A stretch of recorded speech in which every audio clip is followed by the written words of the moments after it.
Los que llevamos 60 años en esta lucha, Mariana, créeme que creo que ya nos podemos morir. Desde chiquitas a las niñas les dicen, tú eres bueno para esto y no eres bueno para esto. ¿Pero por qué? ¿Qué tal si es una gran matemática? Fíjate el prejuicio. ¿Sabes qué se atrevió a decirme uno de los sinodales? Que las mujeres no teníamos mentes analíticas, que solamente éramos intuitivas. Imagínate, para ellos que un poco más de 100 años vamos a tener una mujer presidenta. La vara con que la van a medir, el escrutinio que van a hacer de su gestión y de su gobierno, por mucho va a ser un rasero y un escrutinio. No le van a perdonar nada, ni el más mínimo error. Y los errores se los van a magnificar. Y vaya que tú lo sabes de primera mano. Es que a mí me hicieron lo mismo. Ah, ya estamos muy bien. Bueno, yo como que ya no hago introducción porque, pues, ya la formalidad como que me gusta, pero mejor vámonos de lleno a disfrutar que hoy es tu aniversario de bodas. Hoy es mi aniversario de bodas, fíjate. Hoy cumplo 56 años de casada. Estoy a 4 de los 60. Y también este año cumplo 77 de edad. Estoy a 3 de 80. Wow.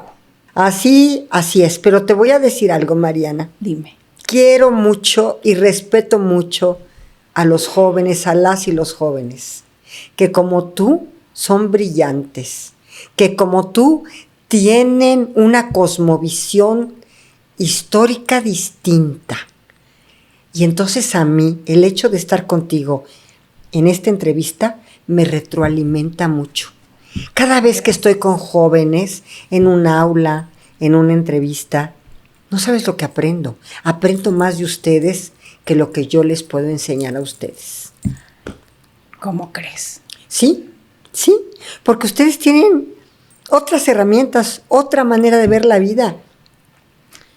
Yo nací con el teléfono de disco y coleado. Nací cuando no había todavía aviones. Hasta que llegué a los 13 o 14 años empezaron los vuelos con hélice. O sea, a ver, yo soy de la generación de la posguerra, del 47. Y la generación de la posguerra que le dicen los baby boomers. Uh-huh. Estos baby boomers estamos en los 80.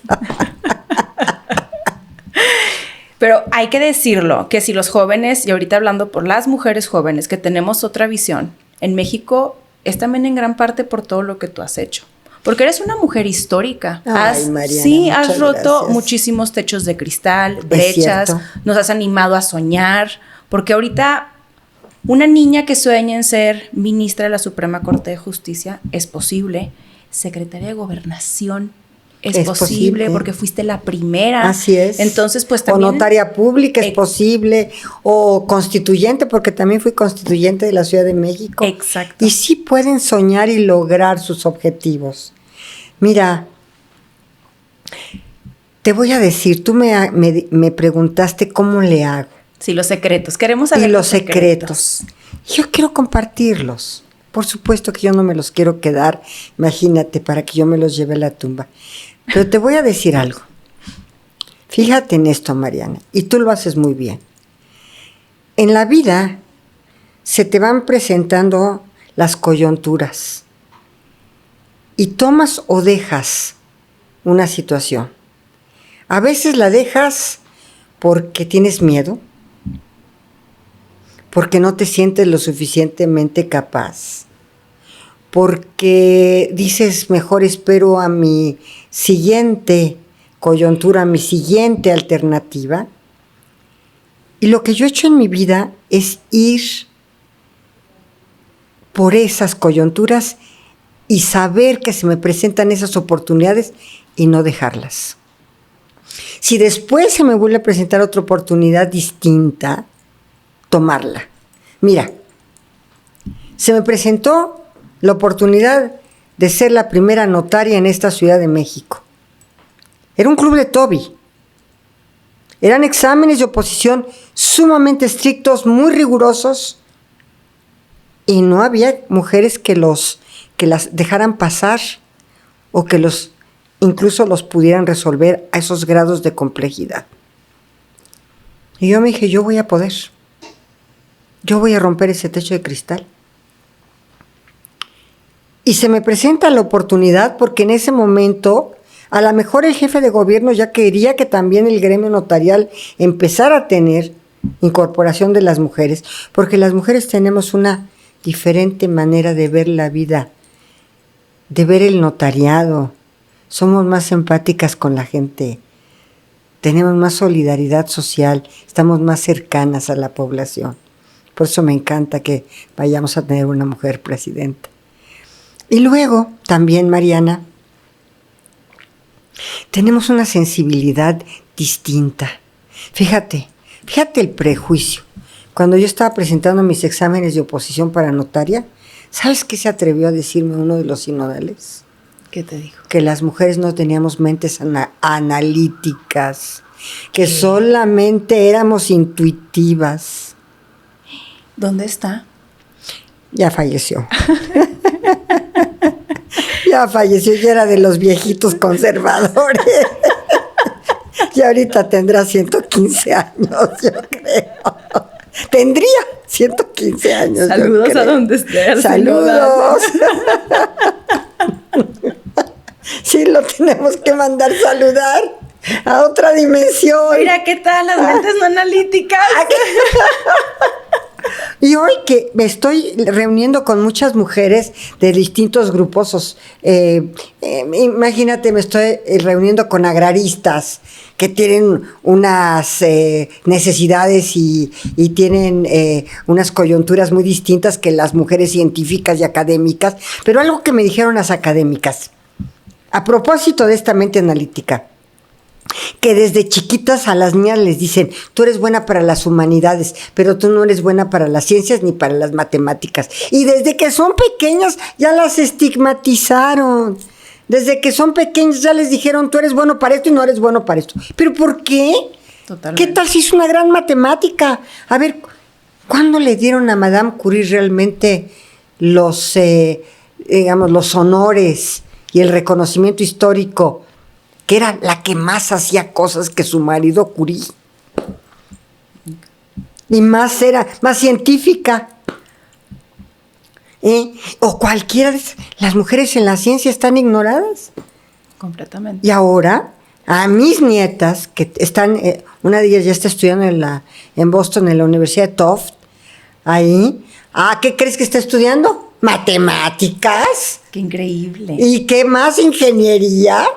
Y desde que era chiquita, yo le dije, y era muy buena para matemáticas, le dije, eres muy buena para matemáticas, continúa con tu disposición y para las matemáticas, con tu inclinación por las matemáticas. Y ahora ya estás estudiando matemáticas. ¿A ti te dijeron de chica para que eras buena tus habilidades? No, a mí, bueno, ya, si te digo lo que me dijo mi papá, que lo adoré. Pero mi papá era bastante más conservador que mi mamá, aunque era muy humanista en la Facultad de Derecho, les regalaba libros, los becaba a los alumnos, o sea, pero sí era conservador. Fíjate lo que me dijo, mientras te casas, estudia una carrera mientras te casas. Y te recomiendo que estudies Derecho, porque es una carrera más humanista y es una carrera que te puede llegar a servir mientras te casas. La palabra siempre era mientras te casas. Sí, porque pareciera que la meta final era casarte. Claro. Y en paz descanse mi papá. O sea, lo adoré y todo. Pero mientras te casas, estudia esto. No, Mariana, ustedes ya no están ahí. Que ustedes ya están cientos de kilómetros de distancia de donde nosotros empezamos, Mariana. Y luego me preguntaste ahorita, ¿y cómo le hace para estar casada y seguir casada? Hay algo que también quisiera recomendarle a tu auditorio. Tú estás casada también. ¿Y sabes qué es? El respeto entre los cónyuges.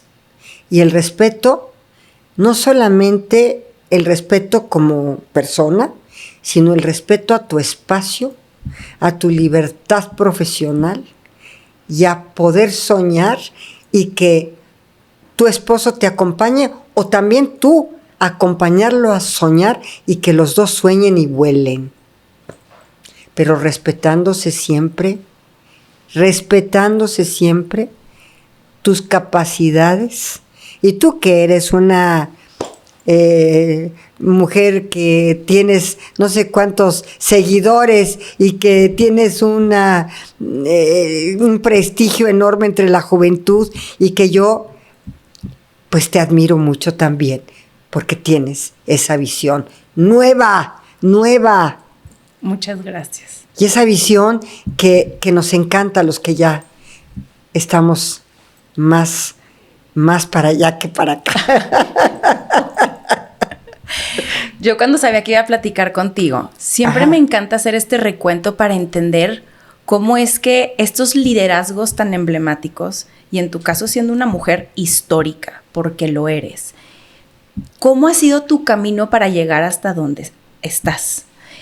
Y me interesa mucho conocer cómo fue tu crianza. Ya supe un poco ahí, tu mamá era liberal, tu papá a lo mejor un poco más conservador, establishment, pero ¿cuáles fueron esos desafíos que tú tuviste al crecer para poder cumplir tus sueños? Y para que las oportunidades, discúlpame que te interrumpa, tomaras las oportunidades, porque hay mujeres que luego tienen oportunidades enfrente, pero ni saben que son oportunidades y no las toman. Mira, sí tuvo mucho que ver mi abuela materna y mi madre, porque ellas fueron dos liberales, libertarias de todos los derechos. Te voy a platicar algo. Mi madre estudió Derecho también. Pero imagínate que mi madre en tercer año de facultad se casa con su maestro, que era mi padre. Y entonces había una asimetría también, no solamente desde el punto de vista de la asimetría patriarcal tradicional, sino de la asimetría de estudiante y maestra, ¿no? Claro. Maestro. ¿Qué pasó con mi madre? Tuvo que abandonar la escuela, tuvo que abandonar la facultad. ¿Y por qué la abandonó? No porque yo hubiera querido, porque era mal visto que ella continuara siendo casada, estudiando una licenciatura mixta en la universidad.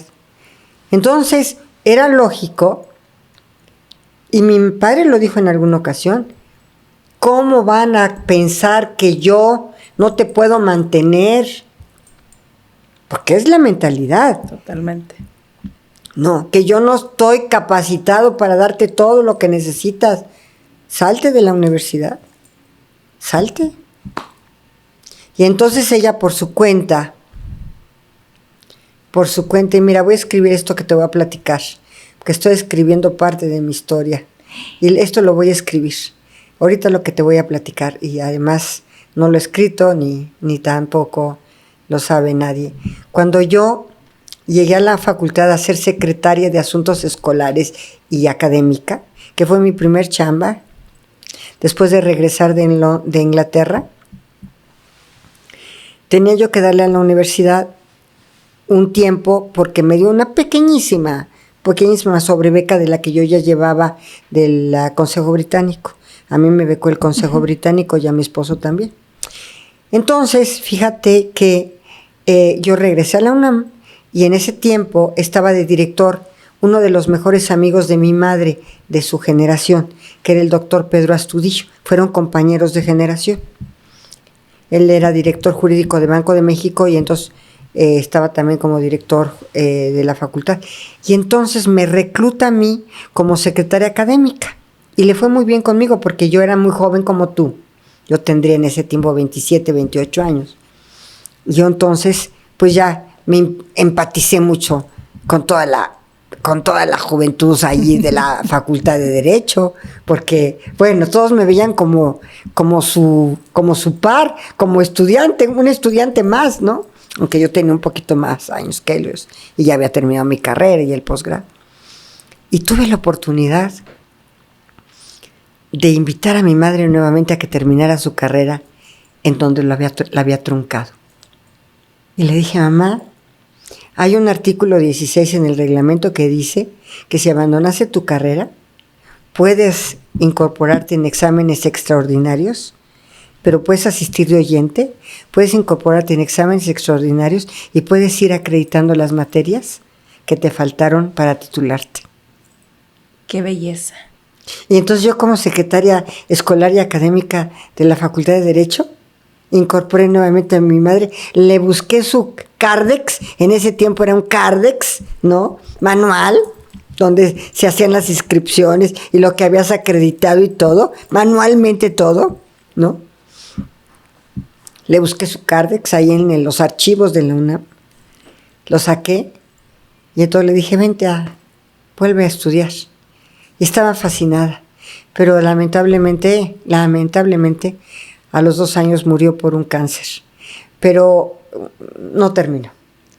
Pero esto que te estoy platicando, no, fíjate que lo voy a escribir.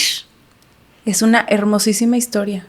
Es una historia muy linda, porque aparte mi madre siempre se quedó con la ilusión de haber llegado a terminar su carrera y ser abogada. Su hermana sí terminó ingeniería química, pero como era la época de la guerra, 1944, 43, 44, mi tía fue reclutada como ingeniera química en los Estados Unidos. Le pagaban muy bien. Estados Unidos reclutó mucha gente profesionista, ¿verdad? Pues para el tema de que estaba en guerra, en la Segunda Guerra Mundial, y ahí se quedó a vivir ya, allá en Estados Unidos, y siguió trabajando hasta que terminó hasta que se murió, que falleció. Pero mi madre, pues al reincorporarse a la Facultad de Derecho, fue para mí maravilloso. Qué increíble historia. Y tomando en consideración que tu mamá fallece 2 años después de que reingresa a la universidad, tú constantemente, conforme has ido avanzando, rompiendo techos de cristal, conquistando metas, ¿piensas en qué estaría pensando? ¿Qué diría? Bueno, ahorita ya mi madre tendría muchos años, yo creo que más de 100, yo creo que 101, 102. Y se murió a los 50 y tantos. Muy joven. Se murió en el 78. Pero aún así, ella siempre me dijo, termina tu carrera. Yo me casé en 3er año de facultad. Pero mi madre me cuidó, me ayudó, me cuidó a mis hijos, me ayudó. Qué importantes son las abuelas. Yo hoy en día, fíjate, Mariana, que ahora las abuelas han retomado nuevamente una situación muy importante de cuidadoras de sus nietos pequeños, pero hay abuelas que ya ellas necesitan ser cuidadas. Sí. Entonces, fíjate que con Claudia está muy comprometida en un sistema nacional de cuidados. Muy necesario. Muy necesario para incorporar a la mujer, a la población económicamente activa, sí, al mercado laboral, y que además la mujer con esa posibilidad de tener un trabajo remunerado, incluso pueda disminuir la violencia en su casa, la violencia económica también, ¿verdad? Y otro tipo de violencias, y podemos nosotros con este sistema nacional tener cuidadoras certificadas para educación temprana, para personas con discapacidad, para adultos muy mayores que ya no se puedan valer por sí mismos, en fin. Esto vamos por eso. Ella está muy comprometida. Vamos a tener un parteaguas en la historia del país, Mariana, teniendo una mujer presidenta de este país. Y yo estoy de acuerdo en que cuando llega una mujer a ciertas esferas de poder, desde luego hay mujeres que también lamentablemente no quieren más que ellas llegar, pero yo no, yo quiero llegar para que lleguen miles. Y Claudia también. Entonces, cuando yo llegué a juzgar a la corte, dije, yo voy a juzgar con ojos de mujer. No había perspectiva de género, ni siquiera se había acuñado el término perspectiva de género en la corte cuando yo llegué. Sí, me puedo imaginar. En el 1995. Y fíjate lo interesante, que hoy dijo, así como dijo la ministra Olga cuando llegó a la corte, dijo, voy a juzgar con ojos de mujer. Hoy les digo, voy a gobernar con ojos de mujer. Es otra la dimensión, Mariana.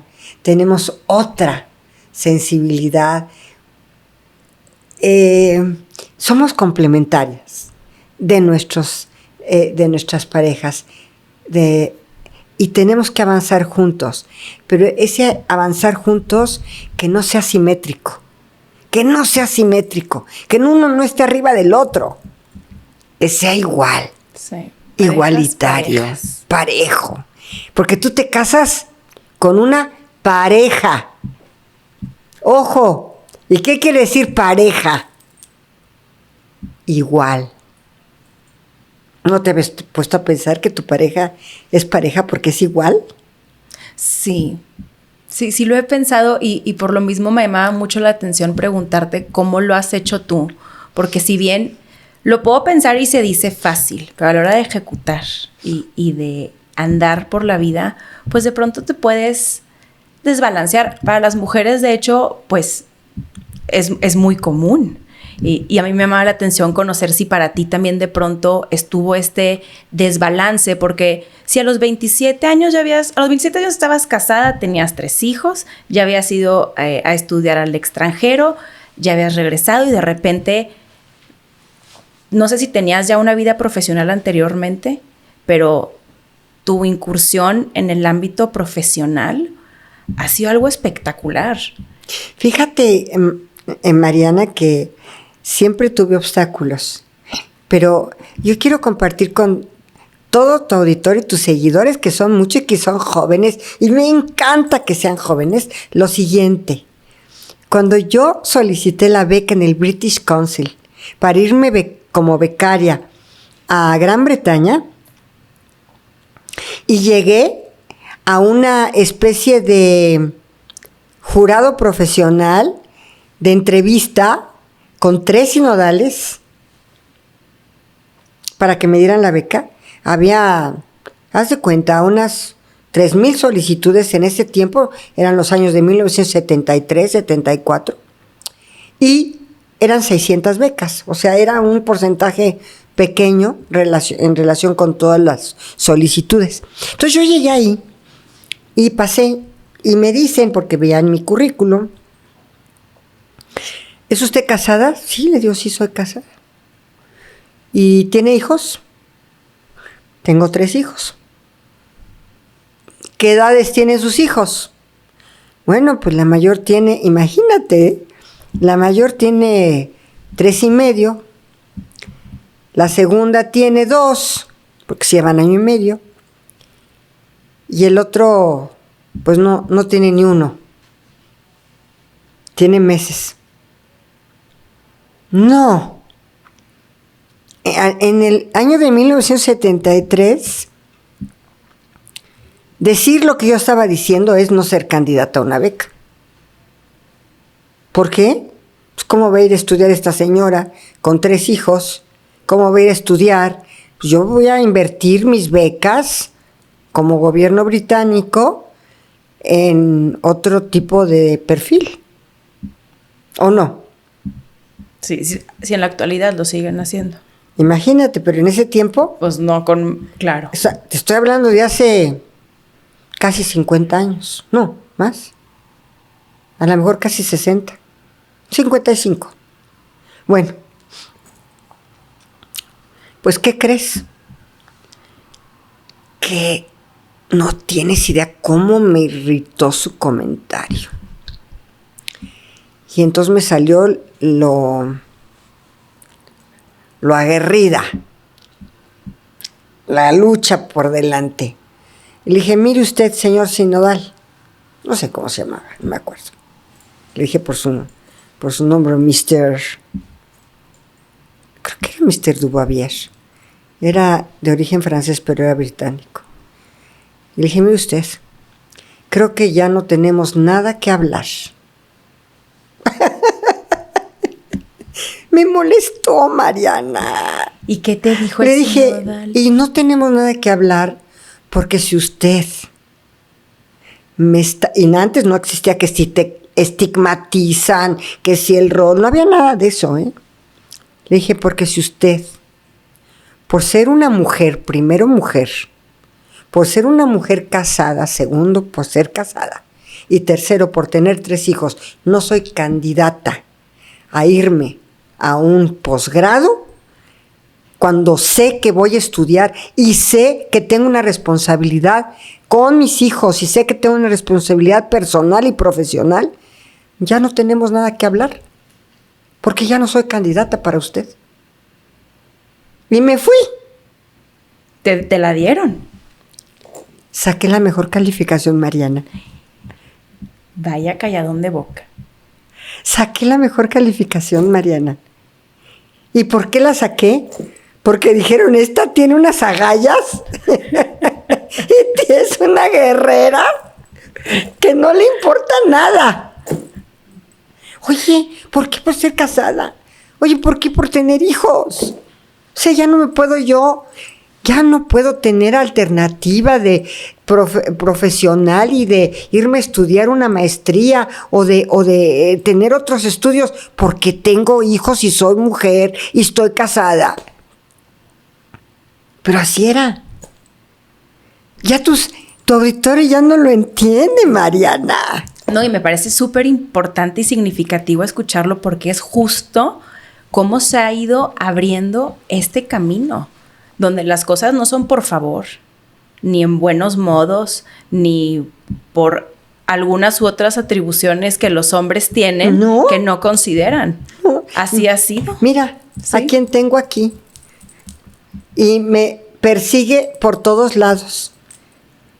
Este cuadro me lo regaló Zoe Robledo cuando entramos a la Secretaría de Gobernación. Me preguntó, dígame un ícono histórico para usted. Pensaba que a lo mejor le iba yo a decir, no sé, a lo mejor Morelos, que también admiro mucho, o en fin. Le dije, Juana Inés. Porque Juana Inés hizo todo lo que no se le permitía hacer a una mujer. Entre otras cosas y más importante, leer, educarse, escribir. Siglo XVII, 1695. Juana Inés. Sí, una gran mujer. Rompió todos los paradigmas. ¿Sabes qué estatura tiene esta mujer? Pero porque fue mujer no se lo reconocieron en ese tiempo. La estatura de Miguel de Cervantes Saavedra. O a lo mejor más. Sí. Y es donde entra también nuestra labor de empezar a contar sus historias. Y hay que empezar a contar también las historias de ellas. Completamente. ¿Sabes por qué? Porque aquí, así como Madame Curie, así como ella, así como Elvia Carrillo, que luchó tanto, y las sufragistas, que no dejaron de luchar, ahí las tengo, las sufragistas. Sí, ya las vi. En cuanto ya. Todos mis cuadros representan algo. Estas son las sufragistas. ¿Por qué? Porque sin ellas no hubiéramos tenido el derecho al voto, y menos a ser votadas. Sí. Pues cuando naciste las mujeres no podían votar en México. No podían votar. Yo nací en el 47. Sí. Con una serie de normas asimétricas impresionantes. ¿Sabes lo que dijeron los constituyentes de 1917? No había una sola mujer constituyente. Una. No, ¿para qué le damos el voto a la mujer? Las historias, y sobre todo en la historia los debates, para no darle el voto a la mujer. ¿Sabes por qué? Porque éramos de la vida privada, de la casa, del hogar, porque no teníamos por qué participar en la vida pública. Imagínate, para ellos que 100 años después, un poco más de 100 años, vamos a tener una mujer presidenta. Sí. Me da gusto que lo estemos verbalizando porque de pronto no dimensionamos lo que significa. Los que llevamos 60 años en esta lucha, Mariana, créeme que creo que ya nos podemos morir después de este sueño que se va a realizar en nuestro país. Es un sueño para ti. Imagínate, 60 años luchando por derechos. 60 años luchando por derechos. Imagínate si no. Es un sueño, una realidad, un sueño que se va a realizar este 2024. E inclusive una enorme responsabilidad. Porque ¿no consideras tú que también la manera en la que juzgarán, analizarán, criticarán, será aún con mayor severidad si lo comparamos frente a un hombre? No tienes idea que lo que estás diciendo, Mariana, es puntualmente cierto. La vara con que la van a medir, el escrutinio que van a hacer de su gestión y de su gobierno, por mucho, Mariana, por mucho, va a ser un rasero y un escrutinio muy diferente. Así es un hombre presidente. No le van a perdonar nada, ni el más mínimo error. Y los errores se los van a magnificar. Y vaya que tú lo sabes de primera mano. Es que a mí me hicieron lo mismo. Sí, has mencionado que cuando fuiste secretaria de Gobernación. Cuando fui secretaria de Gobernación, mi trabajo quiso ser invisibilizado desde adentro. No con el presidente sí fue muy generoso conmigo y muy respetuoso. Y me tenía gran consideración. No, de adentro del gabinete. Fue tratar de minimizar todo mi trabajo y por otra parte también de nulificarlo.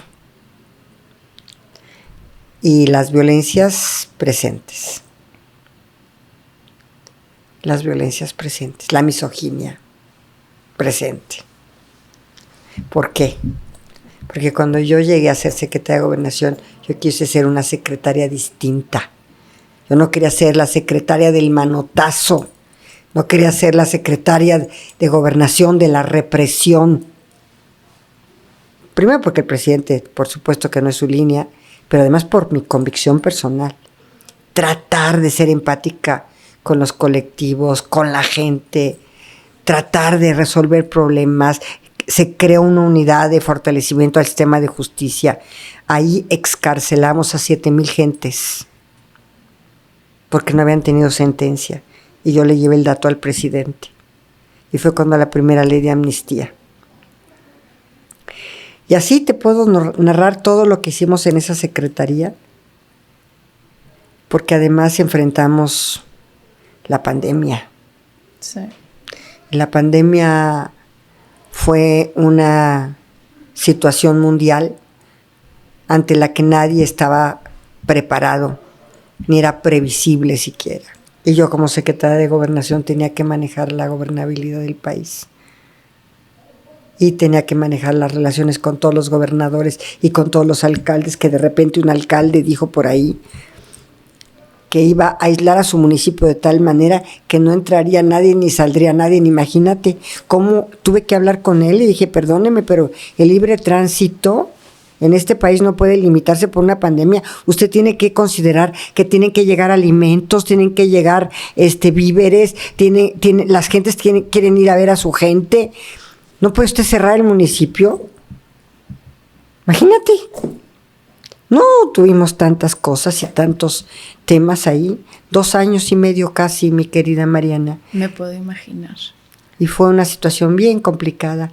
Nadie la conoce, nadie se conoce todo lo que se hizo en la Secretaría de Gobernación, pero se hicieron muchas cosas muy positivas. Y sabes, me encantaría que justo estos temas, ya que nos veremos próximamente en Terán, los abordemos con mayor profundidad, porque el trabajo que hiciste es uno muy fino, de territorio, que no muchos conocen, y me parece importante que lo conozcan, eso junto con, toda tu trayectoria, hablar desde que llegaste a ser la primera notaria en la Ciudad de México, tu paso por la Suprema Corte, También tus visiones respecto al Poder Judicial. Definitivamente yo te puedo decir que conozco el Poder Judicial en sus entrañas y conozco muy bien sus fortalezas, pero también conozco sus debilidades, como en toda institución.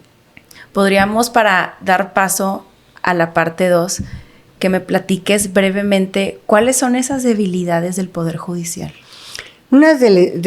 Hay varias debilidades. Una de ellas es que constantemente hay reenvío de expedientes entre el juzgado y los tribunales colegiados, y va y viene, y el justiciable normalmente no recibe una justicia pronta y expedita por este reenvío y peloteo entre órganos jurisdiccionales de apelación o de amparo, de revisión y de juzgados de procedimientos penales, procedimientos civiles o bien jueces de amparo. Ese es uno de los grandes temas, el reenvío. Otro de los temas es que no resuelven fondo, que resuelven siempre, después de todo, forma. O sea, no privilegian el fondo. El justiciable lo que quieren es una respuesta de fondo, no quiere una respuesta que le faltó la hoja y que no sacó la copia certificada y que no interpuso esto y que, o sea, no. Se quiere la sentencia de fondo, se quiere la sentencia que te dé una respuesta a tu problema, positiva o negativa, pero una respuesta a tu problema. Otra de las cosas también que se tiene en el Poder Judicial es muchísima gente de, ¿qué te puedo decir?, familiares.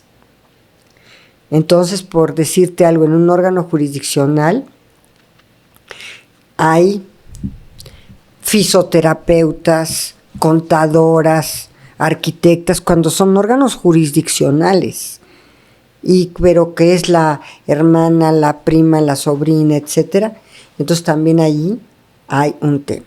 Si en un momento dado mi hija quiso ser magistrada federal y es una magistrada federal excelente, de unos precedentes que tú has visto, sus precedentes, porque ella fue la autora de primero, pero que podían elegir la pareja entre el apellido materno y paterno. Ella fue avanzada en la protección de animales, ella fue avanzando en las alertas de género, ella fue avanzada en muchos temas, ¿no? Lo cierto es que ella quiso seguir la carrera judicial, como también mi otra hija quiso seguir la carrera notarial. Pero a ver, como yo le dije a un periodista, eso no es nepotismo. ¿Por qué no es nepotismo? Porque tú tienes a un hijo, en paz descanse, yo lo quise mucho, era fuente de la corte de la jornada. Se llamaba Jesús Aranda y además Jesús murió muy joven, pero él tenía un hijo. Y le dije, ¿qué quiere ser tu hijo? Y me dijo, quiere ser periodista. Y le dije, ¿por qué quiere ser periodista? Porque ve a su padre como periodista y porque le gusta el oficio de su padre. ¿No? Sí. No por nepotismo, no, porque le gusta el oficio de su padre. Cuando hay un zapatero, en donde, precisamente en la Edad Media, todos estos, digamos, de los zapateros, los herreros, los albañiles, todos tenían oficios, y esos oficios eran oficios de colectivos de personas que se unían al oficio. ¿Y qué sabía los hijos? Pues el oficio del padre, ¿no? Claro. Pero una cosa es el oficio y otra cosa es que tengas en un órgano jurisdiccional una cantidad de gente que ni siquiera es abogada. Sí, no, está fatal. Entonces, ese es uno de los temas. Entonces, uno de los temas es ese, otro de los temas es, obviamente, la resolución de fondo, y que de repente hay criterios que no tienen sustento en la norma, sinceramente. O que hay que cambiar la norma para poder sostener un criterio de un juzgador. Entonces, bueno, son debilidades. Fortalezas tiene muchas. El Poder Judicial es un poder constituido muy... se llega y se accede a los puestos de magistrados y jueces a través de exámenes de oposición sumamente complicados y muy estrictos. Hay una auténtica carrera judicial. La gente que llega de intendente, de chofer. Yo tengo casos muy específicos de gente a veces muy, muy humilde que llega de verdad a limpiar y que ahora es magistrado federal. Tiene esa movilidad social y esa capilaridad impresionante. Es una de sus grandes fortalezas. Forma juzgadores a través de la capacitación, a través de los institutos, a través del trabajo, de la práctica profesional. Y son gente muy especializada y muy preparada. Eso es su gran fortaleza. ¿Tú consideras que el Poder Judicial está bajo ataque? No. Hay temas que han sido muy polémicos, pero el sistema de pesos y contrapesos funciona. Funciona. Definitivamente. Y qué bueno que tenemos un sistema de pesos y contrapesos. Sí, muy necesario. Cuando se excede un poder, están los otros dos. Y cuando se excede el otro poder, están los otros dos. Pongo un ejemplo. Si de repente una resolución se excedió de la relatividad de las sentencias de amparo, que ahora ya hay una corriente que ya no quiere la relatividad, el principio de relatividad de las sentencias de amparo, que solamente es para el quejoso. Uh-huh. Ahora también hay intereses difusos, hay intereses legítimos, hay intereses colectivos, ¿verdad? Pero mientras tengamos un principio constitucional de las sentencias como el principio de relatividad, pues tenemos que ser congruentes con este principio, si no hay que reformar la Constitución. Y si se excede a alguien, pues el Poder Legislativo puede hacer un ajuste a la legislación para que no haya esos excesos o del Poder Judicial o del Ejecutivo. Y el Ejecutivo también tiene el sistema de pesos y contrapesos. Y yo creo que los tres funcionan en los tres ámbitos, en los tres poderes. A mí me ha tocado estar en los tres. Y sé que es ser juzgadora. Pero también sé que es estar en el Ejecutivo. Y ahora sé muy bien que es ser un legislador. Definitivamente, en la parte 2, quiero justamente adentrarme a esos ámbitos en donde has estado, pues justamente como lo mencionas, en los tres poderes. Yo no voy a ser la culpable de que llegue tarde a su próxima reunión, te lo prometo, Ruth, porque si no me van a decir, no hay parte 2. Pero no quiero cerrar sin preguntarte algo que me genera mucha curiosidad. ¿Cómo te apodan tus nietos? Lita. ¿Lita? Lita. ¿Por abuelita? Sí. ¿Ah, sí? Sí. Entonces te dicen Lita. Lita. Qué lindo apodo. Lita y a mi marido Lito. Ay, ¿y les dicen en conjunto los Litos o no? No, en conjunto no nos dicen. A mí me dicen Lita y a su abuelo le dicen Lito. Alguno de mis nietos, seguramente cuando era muy pequeño, no recuerdo quién, creo que los hijos de Pau, que de repente era muy largo abuelito, abuelita, y decidieron Lito. Lito y Lita. Y Lita. Qué bonito apodo. Me gustó mucho. ¿Te gusta? Sí, me gusta. No lo había escuchado. Me gustó mucho. Pues de verdad que muchísimas gracias por recibirme. Ha sido un honor conocerte. Gracias, Mariana. Y estoy muy emocionada de conocerte más. Entonces, nos vamos a poner de acuerdo para esta parte 2, porque yo sé que me van a estar escribiendo desde ya que parte 2, que urge, que no fue nada de tiempo. Yo lo sé. Yo he estado, mira, quiero saber más, quiero conocerte más. Eres una mujer histórica, te agradezco mucho tu tiempo y me va a dar mucho gusto coincidir en los siguientes días nuevamente contigo. Mariana, no es histórica, es el camino andado. Ha sido largo, muy largo. Ha sido de muchos, muchos, muchos años. Y esto es un mensaje también para los jóvenes. Hay jóvenes que se desesperan muy rápido.